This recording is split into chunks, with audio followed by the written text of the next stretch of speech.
సుఖదుఖాలు ఒకే నాణానికి బొమ్మ బొరుసు లాంటివి. సుఖం స్వీకరించాలంటే దుఃఖాన్ని కూడా స్వీకరించాలి. దుఃఖం లేని సుఖం పొందాలనుకోవడం అవివేకం అన్నాడు. సుఖదుఖాలు ఒకే నాణానికి బొమ్మ బొరుసు. మీరు రూపాయి బిళ్ళలో తీసుకున్నాక బొమ్మ ఉండాలి, బొరుసు ఉండద్దంటే కుదరదండి. రెండు ఉంటేనే నాణ్యమేది. జీవితం అంటూ తీసుకున్నాక సుఖమే ఉండాలి, దుఃఖం ఉండాలంటే కుదరదండి. రెండు ఉంటేనే జీవితం. రెండు కలిపే తీసుకో. దాన్ని తీసుకోవాలంటే ఏం చేయాలి? ప్రతి సుఖంలోనూ ఒక దుఃఖం ఉంది. భర్తృహరి సుభాషితాల్లో చెబుతాడు, భోగే రోగ భయం, కులే చ్యుతి భయం, విత్తే నృపాలాద్భయం, మానే దైన్య భయం, ఖలే మానే దైన్య భయం, బలే రిపు భయం, రూపే జరాయా భయం, శాస్త్రే వాది భయం, గుణే ఖల భయం, కాయే కృతాంతాద్భయం, సర్వం వస్తు భయాన్వితం, భువి నృణాం వైరాగ్యమే అభయం. ఒక మహాభోగాన్ని అనుభవించాం, బాగా తిన్నాం, తినవలసినంత కాకుండా ఎక్కువ తినేసాం. వెంటనే ఏమవుతుంది? రోగ భయం. ఏమిటో కడుపులో అదోలా ఉంటుంది. మరి లాగించేసావు. 100 గ్రాములు తింటే సరిపోయేదానికి 4 కేజీలు లాగించావు. బాగుంది కదా అని అడోలాగే ఉంటుంది. మరి తినడం మాంతాడా? మళ్ళీ ఏమిటో నాకు అవి ఇష్టం. ఆ ఇష్టం దగ్గరే ఆపాలి. ఇష్టానికి ధర్మానికి ఘర్షణే సమస్య. ఇష్టం దగ్గర ఆపి ధర్మం వైపు ఉండాలి. ఆరోగ్యం ధర్మమే కదా. అంచేత నువ్వు ఏ భోగం అనుభవించినా వెనకాల రోగం ఉంది. ఇక్కడ నాకు పుచ్చుకుంటే చాలా బాగుంది, పుచ్చుకో, తర్వాత నిన్నది పుచ్చుకుంటుంది. ముందు నువ్వు అది పుచ్చుకుంటావు, తర్వాత నిన్నది పుచ్చుకుంటుంది. ఏ వస్తువును మనం సొంతం చేసుకోవాలని ప్రయత్నించినా, వివేకానందుడు చెప్పిన మాటేనమ్మా, ఏ వస్తువును మనం సొంతం చేయాలనుకున్న ప్రయత్నించినా అచిరకాలంలోనే నువ్వు దానికి సొంతం అయిపోతావు అన్నాడు. అసలు సొంతం చేసుకునే ప్రయత్నం ఏది చెయ్యకూడదు. అది ఉంది పెట్టుకుంటాం, లేదు మానేస్తాం. ఏమి దీనికి? ఉన్నది ఉపయోగించుకోవడం మంచిది. ఊరికే మానేస్తే అలాగా. లేని దాన్ని బాధపడకూడదు. భోగే రోగ భయం, కులే చ్యుతి భయం. ఉన్నతమైన వంశంలోనో కుటుంబంలోనో పుట్టామనుకోండి, వెంటనే ఇంట్లో మన వంశ గౌరవం రా, మీ తాతల దగ్గర నుంచి ఏదో సోది, ఇక్కడ చచ్చిపోతాం, ఏ పని చేయను అంటే కులే చ్యుతి భయం. నువ్వు ఎంత గొప్ప కుటుంబంలో పుట్టినా అందులో జారిపోతావేమో, అప్రతిష్ట వస్తుందేమో, ఉంది కదా. విత్తే నృపాలాద్భయం. బాగా డబ్బు ఏదో 2 కోట్లు 3 కోట్లు అయితే ఈ రోజుల్లో మామూలు విషయం. ఒక 100 కోట్లు దాటింది అనుకోండి, ఇంక వీడికి నిద్ర అట్టదు. ఎక్కడ పెట్టాలి. దీనికి పన్ను కట్టడం. 100 కోట్లున్నా 30 కోట్లు పన్ను కొడితే 70 కోట్లు హాయిగా దాచుకొచ్చాడు, 30%. కానీ వీడు మనం కష్టపడితే ఇంత రాదు. అసలు బయలు కొట్టేసిందే ఇదంతా. కష్టపడితే 100 రూపాయలు వస్తే 100 కోట్లు ఎలా వస్తాయండి? కష్టపడలేదు నువ్వు, అబద్ధం ఆడుతున్నావు. కష్టపడిన కార్మికులు కర్షకులు పోయారు నీ ఫ్యాక్టరీలో, విమానాల్లో తిరిగి నువ్వు కష్టపడ్డానని చెబుతున్నావు. ఎక్కడ వాళ్ళ బతుకులు అలాగే ఉన్నాయి. ఇక్కడ ఏ గ్యారంటీ లేకుండా భయంకరమైన యంత్రాలతో పోరాడతారు కార్మికులు. వాళ్ళకి ఏ గ్యారంటీ లేవండి. వాడు పోతే వాడు పెళ్ళం బిడ్డలు ఏమవ్వాలో తెలియదు. ఈ యజమాని గారికి మాత్రం ఏటా 3000 కోట్లు లాభం. అక్కడి నుంచి రాజకీయాల్లో చేరడం. ఇదే విత్తేన రూపాలాద్భయం. 100 కోట్ల సొమ్ము దాటేసరికి రూపాలాద్భయం. గవర్నమెంట్ రూపాయలు అంటే రాజు, ప్రభుత్వం పట్టుకుపోతారేమో, ట్యాక్స్ కట్టాలేమో, ఐటీ వాళ్ళు వస్తారేమో, ఈడీ వాళ్ళు వస్తారేమో. 10 ఏళ్ల బట్టి వీళ్ళ రాక ఎక్కువైంది ఈ దేశంలో. ఇదివరకు అసలు ఈ 2 మాటలు మనకు తెలియదు. అంచేది ఇంత ఉన్నా వీరెవరినైనా మీరు గమనించండి, వీరిని ఆదర్శంగా తీసుకోవద్దండి. బాగా డబ్బు ఉందంటే వాడికి నిద్ర పట్టదమ్మా. అన్నం తినడు, భార్యా సౌఖ్యం లేదు, పుత్ర సౌఖ్యం లేదు. ఎందుకంటే కొడుకు మీద కూడా అనుమానమే, వీడు పట్టుకుపోతాడేమో. అలాగే మానే దైన్య భయం. లోకంలో చాలా గౌరవంతో బతుకుతున్నాడు అనుకోండి, ప్రెస్టేజ్ అంటాం, ప్రతిష్ట అంటాం కదా. ఏమో పిల్లలు ఏం చేస్తారో, ఏదైనా ప్రతిష్ట వస్తుందేమో, పలానా వాళ్ళు అబ్బాయి చేసాడని పేపర్లో టీవీల్లో వస్తుందేమో. ఇవాళ పేపర్లు టీవీలు కూడా అక్కల, పక్కవాడ చూసి ఫేస్బుక్లో పెట్టేస్తాడు. ఇక్కడ మానే దైన్య భయం. గౌరవంతో బతుకున్నామంటే గౌరవం పోతుందేమో. భలే రిపు భయం. బాగా పెద్ద రౌడీ ఉంటాడు, వీడు విలేజ్ రౌడీ, వీడికి స్ట్రీట్ రౌడీ వస్తాడు, ఈ స్ట్రీట్ రౌడీకి స్టేట్ రౌడీ వస్తాడు, స్టేట్ రౌడీకి సెంట్రల్ రౌడీ వస్తాడు, ప్రతి రౌడీకి ఇంకోటి ఉంటాడు. పాతయిత్వా పతిష్యతి దత్వా యాచకో భవతి అని వ్యాసుడు భారతంలో ఉంటాడు. దానం చేసి ఒకడు యాచకుడు అవుతాడట. 10 మందిని చంపి వీడు వాడి చేతుల్లోనే చచ్చిపోతాడట. తప్పదు ఇది. 10 మందిని పడగొట్టి వీడు వాళ్ళ చేతుల్లోనే పడిపోతాడు. తప్పదండి, ఎవరికైనా తప్పదు. అది అనుకోడు. ఇక్కడ నేను పెద్ద రౌడీని బలవంతుని అంటాడు. రిపు భయం. వీడికంటే బలవంతుడు వస్తాడు, వాడు వీడిని చంపేస్తాడు. అంతేకాదు, చాలా మనం అనుకోవాల్సిన మాట, రూపే జరాయా భయం. కాస్త ముఖంలో ఏదైనా 40 ఏళ్ళు దాటగానే కొంచెం ఇక్కడ ఒక ముడత వచ్చిందంటే, దోసకాయ తొక్క ఆనపకాయ చెక్క, వెంటనే ఇక్కడేం పోద్దాం వై ముడతా ఎందుకు పెడతా. ఇక్కడ ముడతొస్తే ఏమైంది? ముసలితనం రాదా? వస్తే రాని, నీ పని ఏదో నువ్వు చేసుకోరాదు. అబ్బే లేదండి, దీనికి మొత్తం ఖర్చులు పెట్టేసి ఇవాళ బ్యూటీ క్లినిక్ బడ్జెట్ అనేది ఫ్యామిలీ బడ్జెట్లో ముఖ్యమైన భాగం అయిపోయింది. ఇవాళ అలాగే 5,000 6,000 ప్యాకేజీలు లీకేజీలు ఎన్ని ఉన్నాయో. ఇదే రూపే జరాయా భయం. దీన్ని ఆడాడుకుంటే వేరండి. ఆడాడికి సృష్టి ప్రారంభం నుంచి మగాళ్ళకి తగులుకుంది ఈ మధ్యన. ఇది మెన్స్ బ్యూటీ క్లినిక్. వాడు ఏమైనా వైద్యం చేస్తాడు నాకు తెలియదు, జుట్టు కటింగ్ చేస్తాడు. క్లినిక్ అదంతే, ఎందుకంటే 500 కొట్టేయాలి. క్షవరం అంటే నువ్వు 100 ఇస్తావు, క్లినిక్ అంటే 500 ఇస్తావు. అదే క్షవరం. మన జుట్టు వాడికి ఇచ్చాం, మనకు రూపాయి ఇవ్వలేదు, మన దగ్గర తీసుకున్నాడు. ఇది ఎక్కడ గొడవ? ఇంతే రూపే జనాయా భయం. మా సంగతి చెబుతున్నాడు ఇక్కడ. శాస్త్రీయవాది భయం. బాగా అవధానాలు చేసినా ప్రవచనాలు చెప్పినా మాకు కూడా ఏముంటుంది తెలుసా? మాకంటే పండితులు ఉంటాడేమో, మఠం వాళ్ళు మన బెలవరేమో, అది కూడా ఉంటుంది. తప్పదు. ఇది ఇంతకంటే బాగా చదివే వాళ్ళు ఉంటారు, మనం ఒక్కళ్ళమైనా ఇక్కడ. వాళ్ళు నచ్చుతాయేమో, వాళ్ళ ఉపన్యాసాలు మనం నచ్చవేమో, ఎవరో పిలవరేమో అని చెప్పి మీరు ఖచ్చితంగా మళ్ళీ నన్ను పిలుస్తూ ఉండాలంటే నేనే చెప్పి పెడుతూ ఉంటాను. ఇంతకంటే దరిద్రం ఉందా? ఇదే శాస్త్రీయవాది భయం. శాస్త్రం చదువుకున్న సుఖంగా ఉంటాడని అనేది ఇక్కడ. గుణే కల భయం. సద్గుణాలతో ఉండేవాడు కూడా ఓ భయం ఉంటుంది. ఏమిటో తెలుసా? ఎవరితో అన్నా చేయకుండా సహిం చేస్తే నా గుణాలు చెడిపోతాయేమో, అది కూడా భయమే. మన ఫ్రెండ్షిప్ని ఏరుకుందామంటే ఏం ఏరుతావు? ఇవాళ పెళ్లి కొడుకుని పెళ్లి కూతురుని ఏరుకోవాలంటే సచ్చే సాగు అవుతుందమ్మా.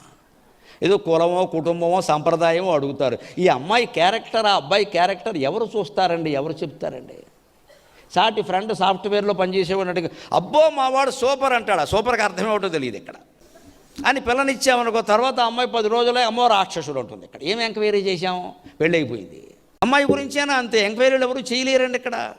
అలాగని వీళ్ళిద్దరినీ కూర్చోబెట్టి మీరు మాట్లాడు. ఈ మధ్యన అదో సెషన్ మొదలైందిగా, 1 గంట అలా వదిలేయడం, బయట కూర్చోవడం, వీళ్ళు రాజకీయాలు చర్చించుకోవడం. వాళ్ళు మాట్లాడుకుంటే ఈ అమ్మాయికి కనుక ఆ అబ్బాయి నచ్చితే ఇక అంతే, ఇంకేం మాట్లాడదు ఇక్కడ. ఇక రెండో ప్రశ్న లేదు. ఇంక నాకు వాడు నచ్చాడు, వాడు మొత్తం పుచ్చుకుంటే అప్పుడప్పుడు కాదమ్మా, అప్పుడప్పుడు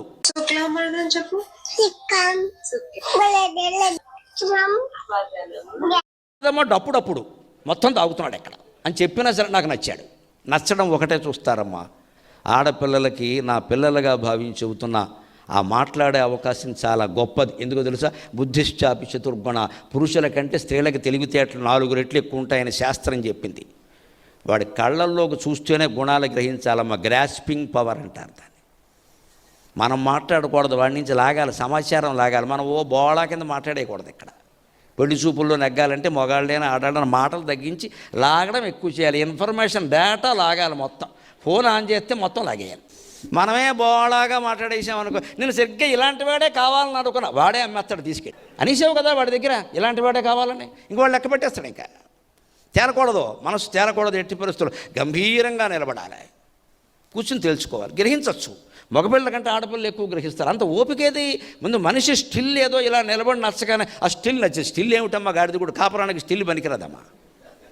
అదో పెద్ద డ్రిల్ కార్యక్రమం అది. స్టిల్ అంటే అలాగా, కాపురానికి స్టిల్లా ఇలా ఇన్ని వినిస్తే చివరికి ఏమంటున్నాడు ఆయన? అందుకే కాయే కృతాంతాద్భయం. చివరికి అంతకీ ఈ శరీరాన్ని పోషిస్తున్నామో మనం, దీనికి యమధర్మరాజుతో భయం ఉందా లేదా? ఎప్పుడప్పుడు వాడు పట్టుకుపోతాడు కదా. అందుకని నవంబర్ 5వ తేదీ చెప్పినట్టుగా వైరాగ్యమేవ అభయం. ఇంకొకటి డిసెంబర్ 10వ తేదీ. అన్నిటికంటే తత్వజ్ఞానం గొప్పది. మనిషి యొక్క అన్ని బాధల్ని తీర్చగలిగింది తత్వజ్ఞానం ఒక్కటే. ఇతరమైన జ్ఞానాలు ఎన్ని ఉన్నా అవి కొంతవరకే రక్షించగలుగుతాయి. సంపూర్ణంగా మానవుడి లోటుపాట్లన్నీ సవరించగలిగింది తత్వజ్ఞానం ఒక్కటే. కేవలం ఫిలాసఫీ. ఆత్మజ్ఞానం లేకపోతే ఏ ఉన్నా ఇబ్బందులే. ఆత్మజ్ఞానం ఒక్కటి లేకపోతే ఎన్నున్నా ఒకటి. ఆ ఆత్మజ్ఞానాన్ని పొందడం ఎలాగో తెలుసుకుని 5 నిమిషాల్లో సెలవు తీసుకుందాం. ఆత్మజ్ఞానాన్ని పొందే విధానం 3 శ్లోకాల్లో వరుసగా చెప్పారు శంకరాచార్య వేదాంత డిండిమల్లు. దేహోనాకమకం దేహి దేహసాక్షీతి నిశ్చయాత్ జన్మ మృత్యు ప్రహీణోసౌ ఇది వేదాంత డిండిమఖ. మనోనాకమకం దేవో మనస్సాక్షీతి నిశ్చయాత్ శోకమోహోపహాని స్యాత్ ఇది వేదాంత డిండిమఖ. నా అజ్ఞానం శ్యామకం దేవో అజ్ఞాన సాక్షీతి నిశ్చయాత్ సర్వానర్థ నివృత్తి స్యాత్ ఇది వేదాంత డిండిమఖ అని 3 శ్లోకాల్లో చెబుతారు. రోజు ఈ భావాన్ని మననం చేయాలి అభ్యాసపూర్వకంగా. దేహోనాకమకం దేహి, నేను ఈ దేహాన్ని కాదు. దేహం లోపల నేను అని స్ఫురిస్తున్నదే నేను, దేహం నేను కాదు. ఇది 10 సార్లు అనుకుని అభ్యాసం చేయాలి. ముఖ్యంగా రాత్రి పడుకోబోయే ముందు అందరూ పడుకుంటారు, మన ఎవడో లేపడు కాబట్టి మంచం మీద పడుకొని నిద్రపోతున్నామని పక్క వాళ్ళతో చెప్పేసి మనం ఈ పని చేయాలి. లేకపోతే మళ్ళీ వాళ్ళు గోకేసి కబుర్లు పెట్టేస్తారు ఏదో ఒకటి కూడా. అసలు అవకాశం ఇవ్వకూడదు. ఇంకా ఆ ఫోన్ అవతల బారేసి ఇదే వేదాంత అభ్యాసం. ఈ దేహం నేను కాదు కదా, లోపల నేను అని ఎక్కడ స్ఫురిస్తోంది. అది ఒక్కటి తెలుసుకోగలిగితే దేహ సాక్షీతి నిశ్చయాత్, ఈ దేహానికి నేను సాక్షినే తప్ప నేను కాదు. ఎందుకంటే ఈ దేహం ఇక్కడ పడుకుని ఉండగానే 6 అడుగుల 3 అంగుళాల దేహం ఇక్కడ పడుకుని ఉండగానే మనం కలగొంటున్నాం, ఇంకో దేహంలోకి వెళ్ళిపోతున్నాం. అక్కడ మరి ఆ దేహం ఎవరండి? కలలో దేహం ఎవరు? పడుకున్న దేహం ఎవరు? పొద్దున్న లేస్తున్నది ఎవరండి? ఇన్ని దేహాలు మనమే ధరిస్తున్నాం ఇక్కడ. అంచేది ఈ దేహం మనం కాదు, ఇది కేవలం అద్దె ఇల్లు. ఈ దేహంలో ఉన్నందుకు భగవంతుడు కట్టే అద్దె ఏమిటో తెలుసా? రోగాలమ్మ, రోగాలన్నీ అద్దె ఫీజు అది. ఈ దిక్కుమాలిన దేహం ఒకటి వచ్చినందుకు దేవుడికి చెల్లించే రెంట్ ఏమిటంటే డిసీజెస్, అనేక రకాల రోగాల రూపంలో అద్దె కడుతున్నాం అక్కడ. మనం ఇంతకంటే ఏం ఉపయోగం లేదు దీనివల్ల. ఇది నేను కాదు అని ఆ ఏ జ్ఞానంతో ఉండాలి? జన్మ మృత్యు ప్రహీణోసవు, దేహానికి సాక్షిని అంటే జన్మ లేదు, మృత్యువు లేదు, మోక్షాన్ని పొందినట్టే, జీవన్ముక్తి. ఇంకాస్త ముందుకెళ్ళి మనోనాకమకం దేవో మనస్సాక్షీతి నిశ్చయాత్ శోకమోహోపహాని స్యాత్ ఇది వేదాంత రిండిమక. మనస్సు కూడా నేను కాదు, మనస్సుకి సాక్షిగా ఉండేటువంటి దివ్య పదార్థమైన ఆత్మనే నేను. ఇది అభ్యాసపూర్వకంగా గ్రహించాలంటే ఇక్కడ పడుకున్నప్పుడు మనస్సు ఏమైంది? ఆ మనస్సు కలగంటుందా లేదా? ఆ మనస్సు కూడా లేకుండా గాఢ సుషుప్తిలో ఉన్నామా లేదా? మనం గాఢ నిద్రలో ప్రతిరోజు ఉంటున్నాం. మనస్సు లేదు. మనస్సు ఉంటే ఆలోచించి తీరుతుంది. మనస్సు లేకపోవడం అంటే ఆలోచన లేకపోవడమే. మనస్సు ఉండి ఆలోచించకుండా ఉండడం ఉండదండి అసలు. అది మెదడు మనస్సు లేకపోతేనే ఆలోచన ఆగుతుంది అంతే. మనశ్శాంతి అనే మాట తప్పు. మనస్సు ఇంటూ శాంతి. మనస్సు ఉంటే శాంతి ఉండదు. శాంతి ఉండాలంటే మనసు పోవలసిందే, ఆత్మధ్యానంలో ఉండవలసిందే. అది సుషుప్తి స్థితిలో ఉంటున్నాం, ప్రతిరోజు ఉంటున్నాం మనకు తెలియకుండానే. అప్పుడు మనస్సు లేదు, ఉంటే కలగంటుంది. దేహం ఉన్నట్టు మనకు తెలియదు. పొద్దున్న లేవగానే ఆదమరిచి పడుకున్న ఆద అంటే ఒళ్ళు అంటే ఆ సుషుప్తి నీకు చాలా ఆనందంగా ఉందా లేదా మిత్రమా? ఎంత హాయిగా ఉందో. ఈ మధ్యలో ఎప్పుడు ఇంత నిద్ర పట్ల అంటే ఇన్ని సంపదల కంటే, ఇన్ని సౌఖ్యాల కంటే, ఇన్ని రాగద్వేషాల కంటే ఏమీ సంబంధం లేని సుషుప్తి నీకు ఆనందం కలిగిస్తోంది. అర్థమైపోయింది. You are in the way. సుషుప్తిని మెచ్చుకుంటున్నావు అంటే నువ్వు ఆధ్యాత్మిక మార్గంలో ఉన్నావు. అన్నీ వదిలించుకుందుకు సిద్ధంగా ఉన్నావు. నువ్వు నీ మనసు కోరుతోంది ఖచ్చితంగాను. అన్నీ లేకపోవడమే నీకు ఆనందం అన్నమాట.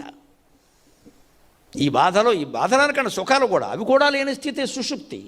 అదే మనస్సు లేని స్థితి. మనోనాకమకం దేవో మనస్సాక్షీతి నిశ్చయాత్. అప్పుడు ఈ మనస్సులో ఉండే శోకం, మోహం, కోరిక తీరాలని ఏడుస్తూ కూర్చోవడం మోహం, అది తీరకపోతే ఏడుస్తూ కూర్చోవడం శోకం.